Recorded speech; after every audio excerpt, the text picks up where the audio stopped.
तो state government क्यों सर्वे करा रही है? आपको लेना देना क्या है?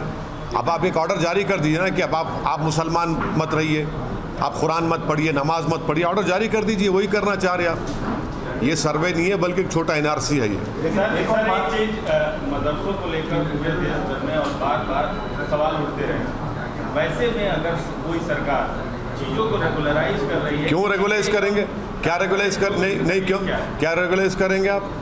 जो मदरसा बोर्ड के तहत उत्तर प्रदेश में वो आपका रिकॉर्ड है। ये मदरसे से, ये जो प्राइवेट मदरसे हैं जो मदरसा बोर्ड से रिकगनाइज नहीं है, जो आर्टिकल 30 के तहत उनको राइट है, आप क्यों करेंगे सर्वे उनका? आपको क्या राइट है करने का? क्यों करेंगे आप? नहीं आप क्यों जानकारी करेंगे आप? क्या आपके सामने मदरसे चल रहे हैं, आप क्यों शक करते हो मदरसों को? आपके दिमाग में बात बैठी हुई है शक करना। आपके कल एक ऑर्डर, आप इस सर्वे करके बोलेंगे नहीं यहाँ पर नमाज नहीं पढ़ो मदरसे में, आप कहेंगे नहीं कुरान मत पढ़ो। अरे भाई ऑर्डर जारी कर दो ना, बोल दो, तुम सब बोल दो कि मुसलमान नहीं है। यही करना चाह रहे मकसद आप हैरास करना चाह रहे मुसलमानों को। रिकग्नाइज मदरसे की बात नहीं कर रहा हूँ, मदरसा एजुकेशन बोर्ड अलग है। ये प्राइवेट मदरसे हैं जो भारत के संविधान के आर्टिकल 30 के तहत मुझे खोलने का पूरा इख्तियार हासिल है। आप उसमें इंटरफेयर नहीं हो सकते, आपको कोई राइट नहीं सरकार को इंटरफेयर करने का उसमें। आप क्यों करेंगे? क्या पैसे ले रहे, क्या आपसे कुछ ले रहे कर रहे? ये हम मदरसा हमारा है। अब ये छोटा NRC है, मैं तो कहूँगा ये नहीं सर। अगर चाहे इसमें ये भी कहा गया है कि कई मदरसा एंटी नेशनल है। कौन एंटी नेशनल है?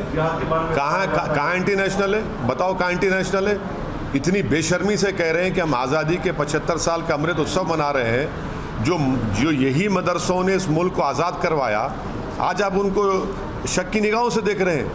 ये आप खराज अक़ीदत पेश कर रहे हैं, होमेज पेश कर रहे हैं उन मुजाहिदीन आज़ादी को जो इन मदरसों से निकल कर भारत को आज़ाद करवाए थे। बेशर्मी की हद हो गई है। लेकिन एक अच्छी बात भी है, जो मदरसे हैं उनको अच्छी फैसिलिटी देने की बात हो रही है, जैसे सुनिए आपको झूठ बोला जा रहा है। सच्चाई ये है कि जो मदरसा एजुकेशन बोर्ड के तहत मदरसे हैं जिसमें पंडित लोग वहाँ पर मैथ्स और साइंस पढ़ाते, कभी जाकर गाज़ियाबाद में इंटरव्यू लीजिए, 2-2 साल से तनख्वाह नहीं मिली उन लोगों को, 2-2 साल तनख्वाह नहीं मिल रही उन लोगों को, तनख्वाह नहीं दे रहे आप। वो तनख्वाह क्यों नहीं दे रहे आप ये प्राइवेट मदरसों पे आप आ गए जो मदरसा बोर्ड से ताल्लुक़ ही नहीं है। अरे जो मदरसा बोर्ड में है उनको तनख्वाह तो दो तुम। ना सेंट्रल मोदी गवर्नमेंट दे रही है, ना योगी गवर्नमेंट तनख्वाह दे रही है उनको, वहाँ जो टीचर्स पढ़ा रहे हैं। ये प्राइवेट मदरसे हैं, आप क्यों सर्वे करेंगे? आपका मकसद एक ही है कि हरास करना, मुसलमानों को, इस्लाम को बदनाम करना, जो आप नफ़रत करते हैं। कल आप ऑर्डर पास कर दो ना भाई, कुरान नहीं मत पढ़ो, नमाज मत पढ़ो, यही करना चाह रहे आप। आपका मकसद यही है। सर आपने एक ट्वीट किया है, आखिर क्यों मोदी सरकार रशिया में चाइना की आर्मी के साथ हम मिलिट्री एक्सरसाइज क्यों कर रहे हैं भाई?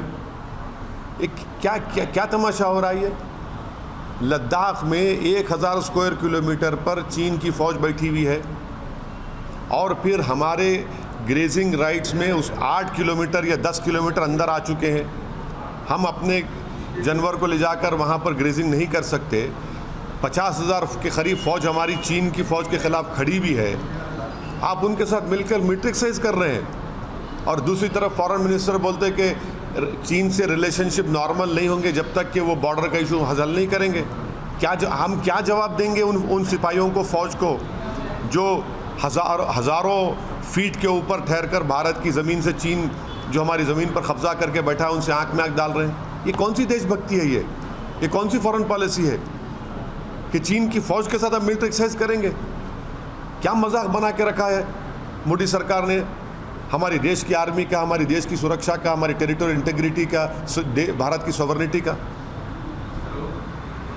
सर ममता बनर्जी ने भी आरएसएस की तारीफ की।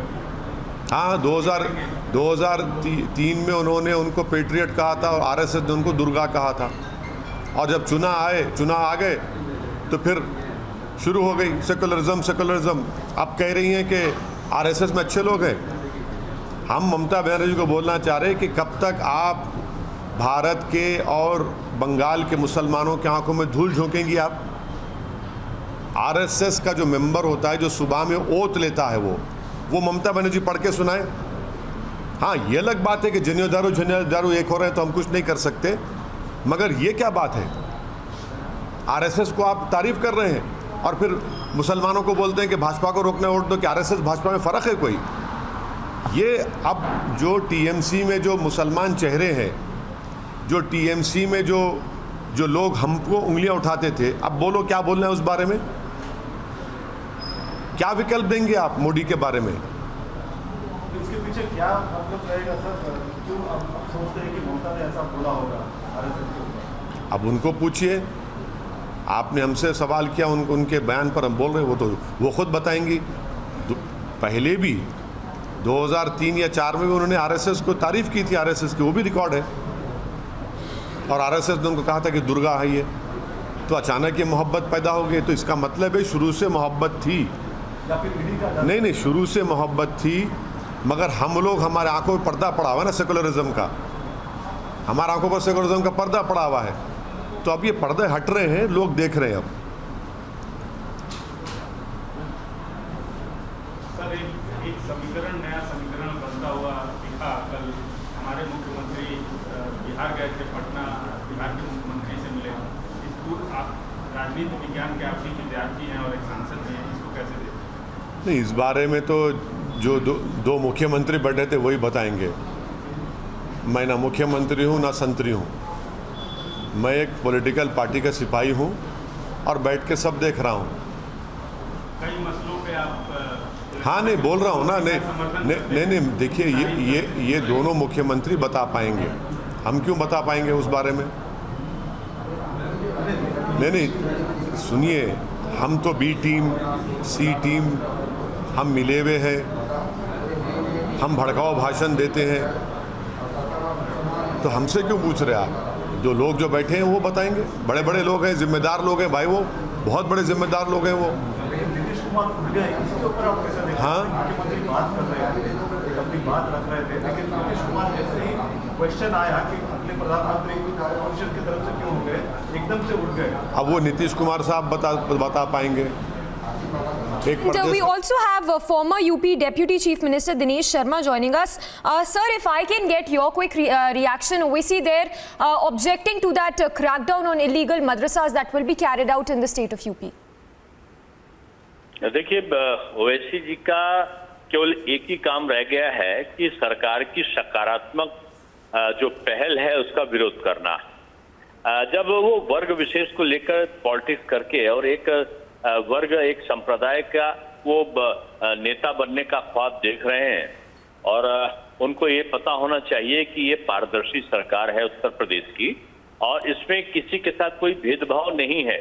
सरकार की जो सहायता की जो योजना है, उनकी सहायता का सबसे बड़ा अंश अल्पसंख्यक वर्ग को मिल रहा, और अल्पसंख्यक वर्ग खुश है उत्तर प्रदेश में। जहां तक मदरसे को के बारे में है, तो मदरसा को मॉडर्नाइज करने के लिए सबसे ज्यादा पैसा अगर किसी गवर्नमेंट ने दिया आजादी के बाद, तो बीजेपी सरकार ने दिया है। आज वहां पे कंप्यूटर उपलब्ध करा रहे हैं, आज वहां पे एनसीईआरटी की पुस्तकों को उपलब्ध कराया जा रहा है, आज वहां पे मजहबी शिक्षा के साथ साथ आधुनिक शिक्षा का पठन पाठन कराया जा रहा है।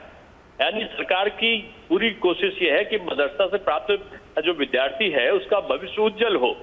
लेकिन जो अराजकता का अड्डा अगर कोई बनता है, कोई भी संस्थान, चाहे वो मदरसा हो या कोई और स्कूल हो, ये जाति और धर्म नहीं देखकर सरकार कार्रवाई करती। अगर कोई चीज इलीगल है तो इलीगल है, कोई फर्जी है तो फर्जी है। और तमाम जो कागजों पर चलने वाले ऐसे संस्थान थे, उनके खिलाफ सरकार ने निष्पक्षता से कार्रवाई की है, उसमें जाति और धर्म नहीं है। तमाम और स्कूलों के खिलाफ भी कार्रवाई हुई, उनका जिक्र ओवैसी साहब ने नहीं किया। उन्होंने केवल मदरसे का ही क्यों किया? उनको मदरसे का उल्लेख करते समय बताना चाहिए कि सरकार ने उसमें कितना पैसा दिया है, कितना कंप्यूटराइज कराया है, कहां कहां स्मार्ट क्लासेस के लिए पैसा दिया है, कहां कहां एनसीईआरटी की सस्ती पुस्तकें उनको मुफ्त में शिक्षा के लिए पुस्तकें उपलब्ध कराई हैं, कहां मदरसा शिक्षकों को अब मृतक आश्रित के तौर पर नौकरी मिल सके उसके लिए क्रियाविधि को आगे बढ़ाई है। अब पहले तो राशन कार्ड भी नहीं बनता था मदरसा की शिक्षा के सर्टिफिकेट के साथ में, पासपोर्ट भी नहीं बन सकता था। आज ये सारे बदलाव सरकार कर रही है।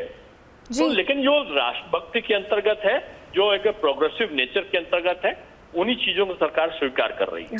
जी, आपको क्या लगता है कि ऐसे प्रॉब्लम क्या है, इश्यूज क्या है ओएसी को, क्योंकि एक प्रॉपर ब्लूप्रिंट है जो कि फॉलो होगा, जब हम बात करें एक सर्वे होगा जिसके बाद जो इलीगल मदरसास हैं ओनली उन्हीं को ही हटाया जाएगा, तो दिक्कत कहाँ आ रही है अगर एक प्रॉपर प्रोसेस फॉलो होगा? दिक्कत नहीं है, उनको विदेशों से भारी संख्या में मदद मिलती है।